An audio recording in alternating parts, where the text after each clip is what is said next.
G'day Internet, my name is Joe Levine and I run Encounter Terrain. And today we are going to be chatting with John from Tabletop WitchCRAFT. Let's see if we can't get him on the phone now. Alright, I think he's there. Let's see.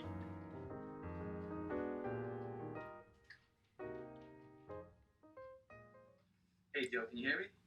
There we are. We got you. Awesome. We have got you. How are you doing, mate? Good. Not bad, man. How you been? I'm alright. It's been a long day, but we're at the end of it. I know you're at the midway point through your day, but welcome. Yeah.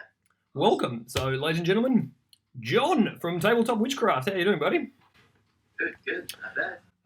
Now, I have got my interview questions right here in my hot little hand, so we're going to get straight into it. I had a little joke with Eric when I interviewed him that I kept actually swapping the question sheets, but they're all on the same page. So I'm not going to play that same joke again. First things first, snappy suit. Love the t-shirt. Show us. Oh, look at that. Rocking the Tabletop WitchCRAFT merch. Awesome. Good stuff. So, I'm going to get straight into this with question number one. How are you, and what on earth is happening in your life? Yeah, I'm doing really good. Like everybody, things are a little hectic and crazy right now, Yep. with everything that's going on in the world. But crafting in general, I think, is kind of grounding me a little bit. It's keeping me focused and between my day job and then working the channel in the evening, putting all that content together. And family life, kids in school and my wife and everything like that. So a lot going on, a lot of stuff keeping me busy. Not just busy, extracurriculars and sports and stuff, but yeah, enough to keep me going. Awesome. I want to touch base on something there just for a second because I want to debunk a myth with you. Now, this is the myth. Many people think that in order to have a successful YouTube channel or a successful Instagram page or a successful any form of social media or anything, you end up giving up your day job to do that full time and make lots of money off it. What do you do as a full-time job, John? I'm a civil engineer. Civil engineer, awesome. I work Yep. a lot of road work, road construction, road design. And for the city that I work for, I manage the whole traffic signal infrastructure. So, Wow. roads and cars, yeah. Awesome. So, in other words, if they're stuck in a traffic jam, we know who to call. All the time. I had one today. I came out here about an hour ago. I had to go out. So, yeah. I call 24/7. 24/7. All right, awesome. Now, I'm just having a quick look over the little builds that you got there. Man, your builds are awesome. Which leads me right on to number two. When and how did you get into sort of like hobbying? Oh, man. Honestly, it takes me way back, for a love of fantasy, tabletop gaming as a kid. I didn't have a lot of kids that lived around local to where I was growing up. Mm-hmm. And I remember Christmas morning when I was 10 years old, opening up HeroQuest. A lot of people that are around our age group, that's kind of like how a lot of them started out, right? Tabletop gaming in that era. And opening that game up and painting all those miniatures and, making up my own little quest for it and designing little tiny crafts and stuff for that game is really what got me going. Kind of shows my age a little bit. But that and all the Joe Deaver books, you can see I got a couple in the back there, the Lone Wolf series. Reading all those were giving me a lot of inspiration growing up. I read all those books. I can't tell you how many times, And I just started playing that game, reading the books, and then, I moved a lot growing up. I grew up in New York City, so going from there to where I live now, which is in Maine. I moved when I was in high school, so I went to 3 different high schools. So, I had a group of friends that we just started playing the games together. Yeah. That broke up, and then moving around a lot to high school, so it kind of put an end to that. Went off to college, came home, but it's cool how, like, the love of gaming, tabletop, role-playing, and all that kind of comes back, Yeah. Now that I've got more time on my hands, well, I used to. I got a group of friends. We get together and we game, and just kind of having a lot of fun with it. That's awesome. Now you said you were born and you sort of like grew up in New York. This is going to be a really ignorant question, but it is coming from an ignorant Australian. Do you constantly hear the phrase "Hey, I'm walking here," whilst being there? No, so I say New York City. I grew up in Staten Island. Okay. So it was still one of the busy area, right? I was younger back then, and I moved here when I was in high school. Yeah. So that kind of stuff, not really. A lot of horns beeping at you. Mm-hmm. All right. So back into the real world of I use the term real very loosely. Back into the real world of crafting. What kind of planning do you do before sort of undertaking a new project? Yeah, it depends on the size of the project, right? So for a lot of people that maybe haven't seen my channel, I have like my regular weekly crafts. I try to do a weekly video. Mm-hmm. We can get into this in a little bit if you want, but I'll tell you, doing weekly videos on YouTube is a tough thing to do. I told myself I was going to do a weekly video for the very first year of my channel. Mm-hmm. And I'm happy to say that I did that. I did whatever it took. Yeah, well done. It's hard. It's hard on the family. It's hard on, vacation time at work. Yeah. But, if I'm doing a smaller craft, like the trees that I've done or anything like that, I kind of just get the materials. I might reach out to a couple suppliers and see if they want to work with me, and then I'll just kind of go for it.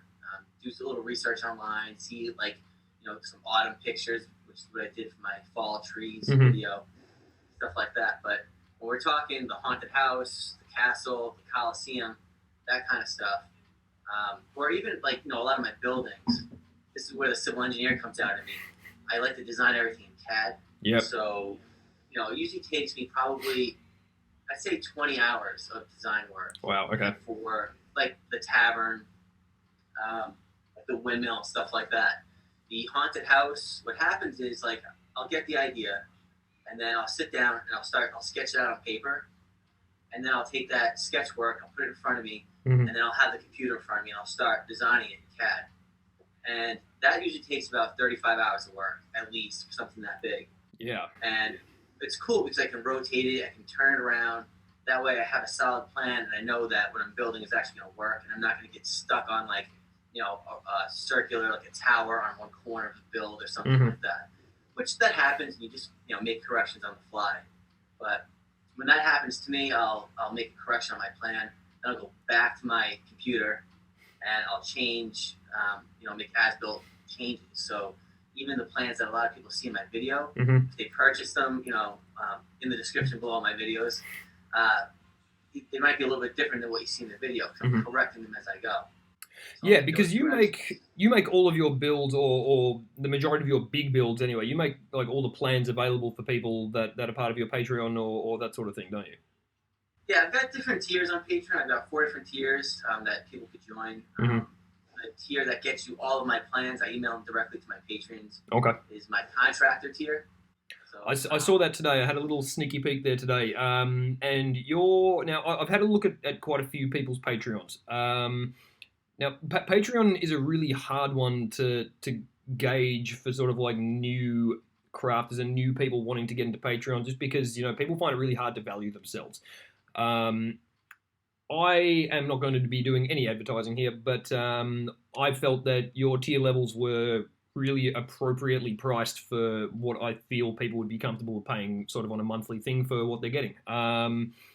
So well done on that. It all looks good, and I saw there that you've got what was it? It was about 50 or 60 or so people that are signed up. So that's awesome. Yeah, I've got about 65 patrons right now. So yeah, that's awesome. Thank you to everybody that are doing that. And yeah, it's a nice way to kind of share a little bit. People can obviously help the channel out, and you get a little something in return. Nice. Yeah, for sure. But yeah, that's awesome. So whilst you're doing that, what sort of keeps you motivated? Not only, I'm going to read it directly from here because I worded it better than I'm going to be able to go off the fly. What keeps you motivated not only to start, but also to finish a project once you've started? Oh man, that might be like a little bit of my like OCD that I have. Yeah. When it comes to like working on something. I get really excited when my workbench is clear. I like to do a total shop clear out. I clean everything when I'm all done with the build. It's totally cleaned out. And I have a whole list of a whole bunch of things that I want to do. I got a lot of cool ideas from people that watch the channel. And once everything's cleaned out, that's when the excitement hits, is that I've got a vision in mind of something I want to create. And I know what I want it to look like, but I don't really know what that final like product is going to look like until I'm done. And that's what's really cool. That's what gets me excited. And as far as like motivation to keep going, and I was actually just having a conversation with my wife about this last night. You know, she gets it. She knows this is like an obsession of mine, you know. But for her, it's like, you know, John, it's 10 o'clock at night. I'm tired. I'm going to bed. I'm like, all right, honey, I'll see you later. And then I'll go downstairs, and then it'll be like 2 o'clock in the morning before I go to bed. And I was just telling her that it's crazy because I honestly could pull an all-nighter in my studio and not even realize that the sun came up. Yeah. You just get that, you know, one more step, or I can do this, you know? So, I don't know, it's just kind of like an addiction, I guess, for me. Yeah, by the sounds of it, our wives have quite a bit in common.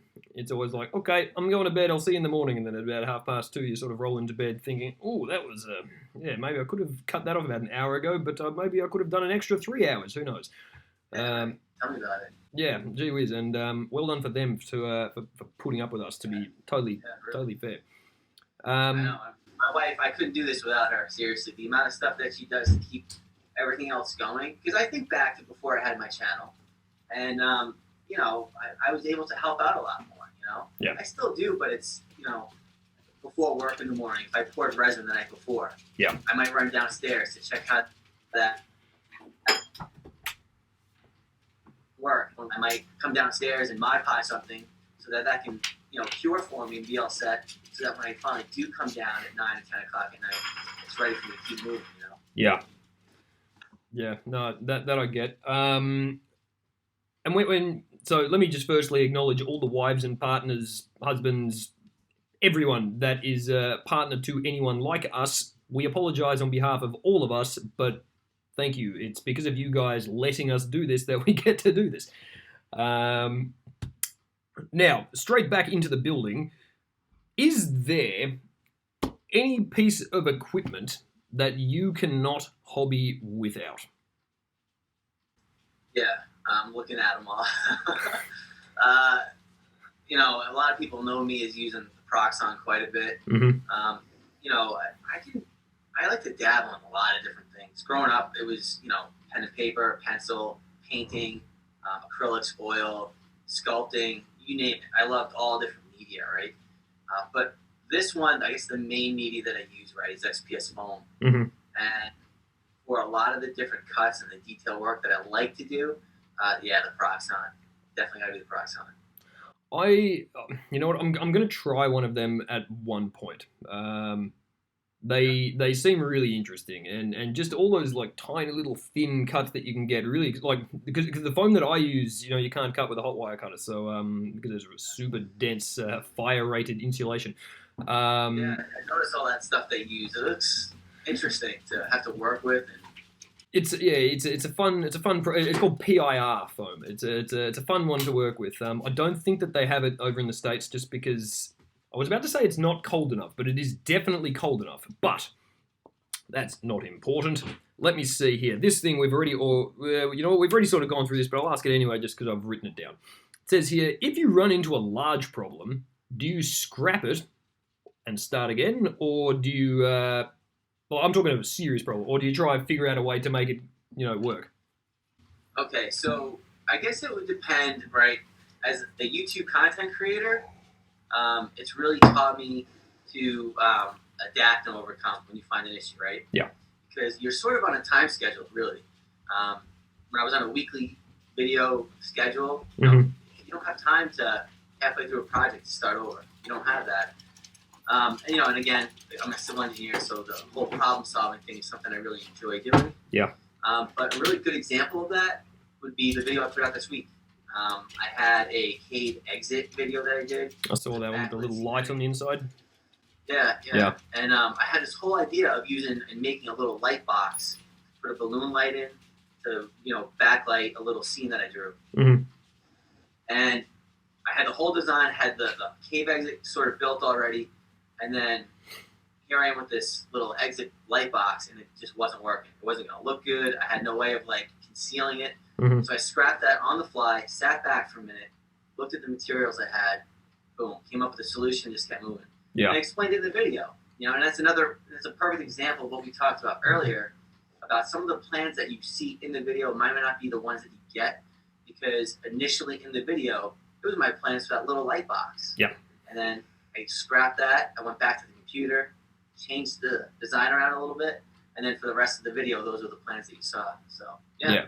Adapt and overcome, right? Yeah, that's it. But also, like, the thing that a lot of people don't realize is, like, when you're watching YouTube tutorials and that sort of thing, a lot of people think that they've done it before, and that this is just showing you how they've done it before. Like, most people don't realize it's like, I'm doing this for the first time to show you, and if it works, it works. And then if it doesn't work, I'm just going to pretend that it was meant to be like this. It's a little nerve-wracking, isn't it? Yeah, well, like, I'm going to be honest. I've got, I think, 11 videos in total, and I've had my YouTube channel for, like, I don't know, like a year and a half now. So, like, I'm not exactly what you would call a YouTube content creator. So when it comes to people like you, that put out videos and, like, big videos and well-made videos, like, there's a lot of stuff that goes into it. And, watching you get to do the whole process, I think that's what people like so much, because they get to watch you not only do it, but actually work out how it's done as it's happening. Yeah, and that's one of the things, like, in the earlier stages on the channel, if I screwed something up, I wouldn't show it. Mm-hmm. And, if I screw something up bad enough, I don't think anybody wants to backtrack in a video, so I won't do that. But, I'm like, why not? It might make it interesting, people to see, trying to figure out solutions to issues and problems, No, exactly, and then you get people, like Luke Fellows, who goes, what's he going to now? Geek Gaming. He even remakes some of his old videos because he doesn't even like the techniques that he used to use. Nothing wrong. It's all just experimental stuff. There's a great video that came out last week on how to make a road. I watched that. I'm not going to lie. I'm a little bit of a Luke fanboy.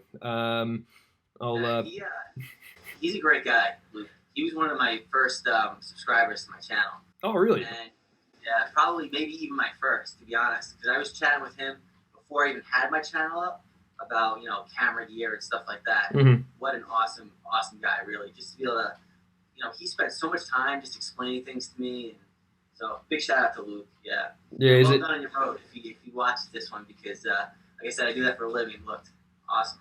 Yeah, he's one of the great people that does do this for a living. I'll get him on one of these things soon. I'm in communication with him at the moment, but we'll work out when, and we'll see what his suit looks like. All right, I'm going to change the topic here just a little bit. Not really completely off topic, but a little bit different. Think back. What was the best gaming moment you can ever remember being a part of? Okay, so my brother is quite a bit younger than I am, about 20 years or so younger than I am. Mm-hmm. And he was DMing a game where we were playing a solo game, just him and I one night. And he was all excited. He had this whole, quest built up and everything. And it totally did not go the way he planned it to. And I never forget the look on his face when I walked back into this tavern. I'm trying to do this big investigation. Mm-hmm. And he thought he had me fooled, where I was going to figure out who it was, right? The whodunit sort of thing. Yeah. And I walked right up to the table, and I just kicked this guy under the table, like his foot, slammed him into the table. And my brother was expecting me to have to interview people, and I nailed the guy right out the gate. And this guy was supposed to lead me somewhere. Mm-hmm. We got to a big brawl. The guy ended up taking the guy out, so my brother had no idea how to continue his quest, And we talk about that one all the time. It was good. Oh, man. If there is any advice that I ever give to new dungeon masters or anything like that, it is just don't over plan or barely plan anything, because the more you plan, the more your players are going to just do the polar opposite. I know. The last session we had was a couple of months ago, and we all kind of figured, let's try it with the whole COVID thing going on. We got together, and I love lore. I love writing lore. Yeah. When I DM, we're talking, 30, 40 pages for one night of script. It's almost like you're playing a movie. Yeah. And it got totally out of hand. Like half the stuff I wrote wasn't even covered. And I'm like, I still enjoy doing it, but maybe I'm gonna do bullet points next time. Yeah. Yeah, I totally get that, because I didn't believe the first person that told me that, and I had this whole massive thing set out. They had to go find this big tree, and there was a hidden forest, and all this sort of thing, and they're just like, we want to go to the desert. I was like, okay. Yeah, that's about right. All right, let's go put this big tree that they need to find in the desert. That's where it's going to be now. Why not? Yeah. All right, so, man, that sounds awesome. I love, and that was obviously Dungeons and Dragons, I imagine. Yeah. Cool. Well, okay, so a large part of what I play is a spin-off a little bit of Dungeons and Dragons. So I guess I'll mention it now. My brother and I have wanted to put together a game and make our own game system for forever. And it's something that we've been working on for maybe like 3 years now. Yep. We read huge books on lore for the game, and so when we get together with our guys, it's kind of a mix between Hero Quest, Dungeons and Dragons, everything. It's a Mod Podge. It's like D&D light kind of. Yep. Because if my friends watch this, it's they're a little light on the imagination side with role playing and all that. So when we play everything, which is kind of what got sort of the channel started, whatever you see on the table is what's there. Kind of deal. Yep. So. Yeah, well, for players and DMs alike, that just makes running games easy. Because they're like, what can you see? Well, this. Can I see anything else? No. It's this. Yeah, that makes life really, because like for my players, for the majority of the time, I'll run everything sort of either just on a piece of paper and just draw up some little basic rooms, and everything happens in the imagination, except for one encounter. There is always one encounter per game where a big piece of terrain or something just gets slapped on the table, and that's what you're looking at. That's what you can see. You've got this to interact with. Go nuts. This is the final hour here. Go nuts. But there's the terrain building, there's the YouTube making, there's the the lore and all that sort of stuff. What's your, this is going to be a really hard question, but what's like your favorite aspect of like the whole sort of hobbying? Kind of relaxing and letting my mind go and getting away from stress. Yeah. I like being in my shop at night. It's quiet. I just put my headphones on, and I just get to create.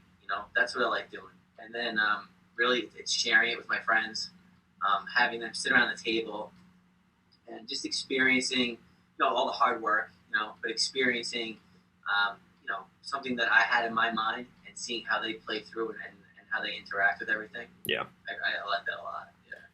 Do you have any, this I haven't written down, but do you have any sort of like go-to, like let's say you want to introduce some new players into D&D. Do you have sort of like a go-to opening sequence that you like to run, or depending on who you're doing it with, or that sort of thing? Yeah, I designed my own like little tutorial intro quest that I've done, and I'll usually run somebody through that first, and then we'll just go from there. Let them kind of pick up. Yeah. And do you tend to run? I know a lot of people do this. I know I personally do this. If you're ever running with new players, do you ever do you basically start the game as a one shot, and then if they want to continue, it's like an open ended one shot, or do you start campaigns, or sort of a mix between both? Well, to be honest, I'm lucky in a sense, because when we started getting back into playing, I got this whole group of guys together. I said, "Look, are you interested in playing? Be honest, because I don't want to go through all of this and then nobody wants to play." Yeah. And they're like, yeah, we'll play. So once they sat around the table, I had waited probably 4 or 5 months of crafting. So I had this whole huge elaborate setting. They came over and they sat down. They're like, "Holy cow, this is awesome!" And that kind of got them hooked. Yep. So I'm lucky. I really haven't had to introduce a lot of new players, because the core group that I play with is who I typically run with. But since running the channel, it's funny, and Instagram, some friends from high school were like, hey, I was watching YouTube, and I couldn't believe it. I saw a picture you popped up on a suggested video. It was crazy. And people like actually reaching out to me that I've known from, way back, saying, hey, if I'm ever around, can I jump on and come over and play a game? And that's awesome. I'd love to. Yeah, it was cool. Yeah, that's so. I love it when that happens. Like one of my original band members, I used to be in a few bands when I was younger. One of my original band members, like the very first ever band that I was ever in, the lead guitarist, Adrian, if you're watching, howdy. I started my Instagram thing, and he found it. He was like, "Oh my god, you play Dungeons and Dragons? I have just gotten into Dungeons and Dragons, and we've been chatting about it for the past 7 years." Yeah. Which what? What'd you play in the band? Like, what was your... I used to primarily play bass guitar, so I'd go and stand at the back near the drummer. So that's where my professional thing, I guess, is. I'm a professionally qualified musician more than anything, even though I work as a carpenter. Because I didn't want to become a music teacher, and I like sawdust, so win-win. Yeah. I'll have to hook up with you for some guitar lessons. All right, I tried doing that a while ago, and I played for about 6 months, and then my guitar teacher got arrested. Right. Okay. Sounds like a good guy. But I played piano for like 9 years. Yep. Too. So awesome. I like that as well, but it's another time sink, right? Yeah. Well, this is the thing. Like every single thing that we do takes up like more time. People. This is why I have so much respect for people that make YouTube videos all the time, which is why I wanted to start this sort of thing, interviewing people specifically that do YouTube videos, because I try, and I just don't know how people have the time for it. Like I am at like granted, I've got a 4-year-old currently and 3 dogs and that sort of thing, but like I just don't know how people have that much time in the day. And the thing is, people like you, it's like you just got to be ultra dedicated. Yeah, that's it. I get home from work around 4:30. Either I'll get the kids or my wife will. I hang out until my kids go to bed at 7:30, 8. Put them to bed, hang out with my wife for an hour and a half. She goes to bed, and then I come downstairs and I craft. And I do that like 6 nights a week. Yeah. I try not to do it on Sundays, but depending on what I'm working on, sometimes I get pulled into that too. So everyone needs some form of crafting Sabbath, I guess. So that leads straight on. What do you think is sort of like the most challenging aspect of the hobby then? Most challenging. That's a good one. I guess knowing when to not craft. Yeah. Knowing when to say I'm going to take a little bit of time off. Step back for a little bit. Just evaluate what you've done. Maybe look at what you want to do. In the future, make a little plan, and spend some time, doing a few other things too in life, because you only go around once, right? Yeah. Well, allegedly. I won't get into that. That's for a pub table. Yeah. When they open again. All right, so let me say, hold on. So I'm just going to look over my questions here because we sort of went off track, which is good, because if you go off track, it means that we're having fun. That one I've done, and this one. Cool. We've sort of gotten into this one already. I'll ask it anyway just because it's here, just in case there's anything else that you want to mention. Do you have any other hobbies other than tabletop-related stuff? So we've gone into music and that sort of thing. Is there anything else? Yeah, so health and fitness is a big one for me. I am a gym rat. I love going to the gym. I find that I need to do that for me. It's just one of my things. I lift 5-6 days a week. Yep. And it's an outlet for me. To put headphones on, not think about anything, and just pump some iron, I guess, right? Yeah. Health and fitness is a big one for me. I love the outdoors.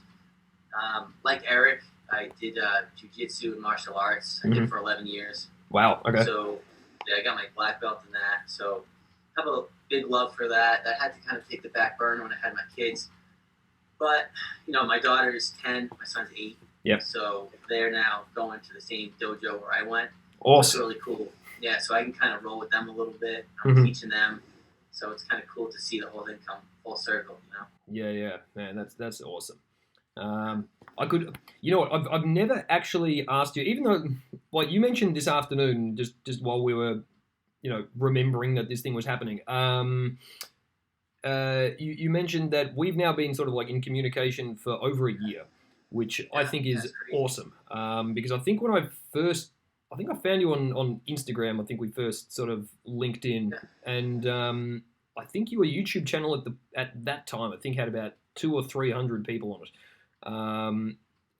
which is cool because I like the fact that I've known you since before you've sort of like exploded. But I was going somewhere with this, but I've forgotten where. Martial arts, Eric, YouTube, long time. That's right. But it's the first time that I've actually asked or found out that you do go to the gym. I always thought that you did because I used to refer to you to the wife as that guy John from Tabletop WitchCRAFT. He's like, who? I was like, arms, and because when and I think you know what I'm talking about, and it's funny and it's good. So well done. Whatever you're doing, it's working for you. It's just it's an outlet for me. Yeah, well, and it helps too because my wife, she's the same way. Okay. She goes to the gym 5-6 days a week. She was a little more than I do, so just it's good to have like that other half, that kind of the yin and yang a little bit. Yeah, for sure, and especially because crafting and hobby stuff is a lot of sort of sitting around. Yeah. So that we've done. Oh, here's a good one. Are there any hobbyists, artists, inspirational people that you tend to look up to and hold highly as like your inspiration for crafting? Yeah. So did that for the haunted house with Gerard Boom from Shifting Lands. Yep. And the work that he does is like absolutely incredible with foam. I've gotten to know him really well since doing that video, and he shares a lot of his projects with me that he hasn't like shown to the world yet. He'll show me like some as-built, creations, and it's just mind-blowing the stuff that he comes up with. And it was cool because he was able to help me with the haunted house. Again, it was a collaboration with him, so he supplied a lot of materials for me, and I had a lot of artistic, creative expression, I guess, that he allowed me to kind of run with. Yeah. But I ran a few things past him, and he suggested a few things. So it's really cool, and I value his input a lot when it comes to tabletop crafting. Awesome. As a just in case there, just repeat his name again and who he was from, because I think the internet cut out for just a second as you mentioned him, just so he can get a proper mention. Sure, it's Gerard Boom of shiftinglands.com. Awesome. Yep. And, Luke Fellows, Geek Gaming, he knows his stuff. He's been around for a while. He's easy to watch. I like his videos, his style. So there's so many people out there. It depends on the genre that you're into, that you want to watch, Trent from Miscast. Yeah. He's got some really great stuff, and he's got his own real cool style when it comes to his videos and what he likes to create. So, is there anything that you've always wanted to make but haven't yet for any reason whatsoever? Yes, I'm not saying. I've got like I said, I've got probably 60 or 70 different builds. I actually just last week, again, engineering me, I pulled up Excel and I have everything broken down by the type of build and then categories. Yep. So that I'm not doing all of just one thing. I can kind of pick and choose like from a menu. That's how I derive my build list. But yeah, I got a lot of cool things on there. When I first started my channel, I had no idea I was going to call the castle, the Coliseum, the haunted house epic builds. That kind of just happened. Yep. And that's a whole playlist on my channel itself. I only wanted to do like 1 or 2 of those in a year. I ended up doing 4. And those are big time. Those take like a month and a half to build. Yeah. So I'm probably going to do maybe 3 of those again this year. Who knows? I'll probably do more. But get some really, really cool epic builds planned. I gotta watch what I say. But yeah, I got some really exciting stuff coming out. I had a really cool Zoom meeting yesterday with another really cool guy over in the Netherlands also. that's going to be supplying some really neat stuff to the channel. So Yep. I'm going to have a build incorporating his stuff. So yeah, I got a lot of really fun stuff planned for this year. Awesome. Well, I'm sure everyone's looking really forward to seeing what you pump out over the next year. Your growth at the moment is exponential. So you're at what, about 30,000 now or something or other. So I imagine it should be at least 60 by this time next year, if not way more. So Awesome. and then you're onto the onto that good old silver play button. Yeah, we'll see. That's off in the distance. Again, I'm just having a lot of fun doing it. Yeah. And interacting with the community. And something like this is awesome. To be able to have this type of interaction with you and other content creators, people on other platforms like Instagram. It's cool. It's really opened up a lot of doors to a lot of different people, companies. So it's got me working with other media that I typically wouldn't work with. I got another person that I've been talking to recently in a totally different media other than XPS Foam that has sent me a bunch of stuff. So I'm going to be showing that in a video coming up soon on the channel. I'm excited to get my hands dirty. So right, man, I'm excited just listening to all these things. I just want to ask you what it is, but I know you're not going to tell me. So behind that door, I'm not telling you. Oh dear. All right. So the keywords there are something new, not foam, getting hands dirty. So for all of you playing at home, there we go. Tabletop WitchCRAFT bingo. John, it's been an absolute pleasure talking to you. I hope that this I'm going to call it a friendship. I'm going to hope that this friendship lasts for many more years, and it's been an inspiration to watch your channel grow as quickly as it's grown. It's been amazing to be able to chat with you, and the fact that you come to me for advice sometimes is really humbling. So you got some great work, Joe. You really do. So following your Instagram is awesome. I love scrolling through. There's never any lack of content, so I appreciate that. I'm sure everybody else does. And the competitions that you do, those are awesome too. Bringing the community together. I'm glad you mentioned that, because that was something that I almost forgot to bring up. You're going to be running a competition very shortly for your high-tiered Patreon members. Tell us about it. Yeah, so for anybody that's a member of the Coven tier or higher, they gain access to the Coven, which is my private Facebook page. And I'm going to run a contest in there, much like the ones you do. When this interview's over, maybe we can connect again here. Yep. And just chat about it briefly. But yeah, fine with me. It's going to have a really cool prize. I've been working with another person that's going to work on this prize for me. Yep. And it's going to be a lot of fun. I'm going to hopefully run it a lot of the way that you do. It's very successful, a lot of engagement. It looks like a lot of fun. So yeah, it's going to come up hopefully in January. We might kick that off. So awesome. We're going to do maybe 1 or 2 of those a year in the Coven. Awesome. Do you have a name for that yet, or is that still secretly in the works? What the build is going to have to be? Or, no. No, just as far as what you're calling the builds. Like my builds are the Encounter 10x10s. Yep. No name. That's good. I'll have to come up with one. Yep. Give me some homework. Because you don't have enough on your plate as it is. Amazing. John, Tabletop WitchCRAFT. Everybody go check out his YouTube channel, which I will link below. Check out his Instagram, which I will link below. If there's anything else, I will link it below as well. Otherwise, John, it's been an absolute pleasure. Yep, same here. Thanks a lot, Joe. I appreciate it. Enjoyed speaking to you. I will speak to you in about 5 minutes. Sounds good. All right. Thanks, mate. Have a good night.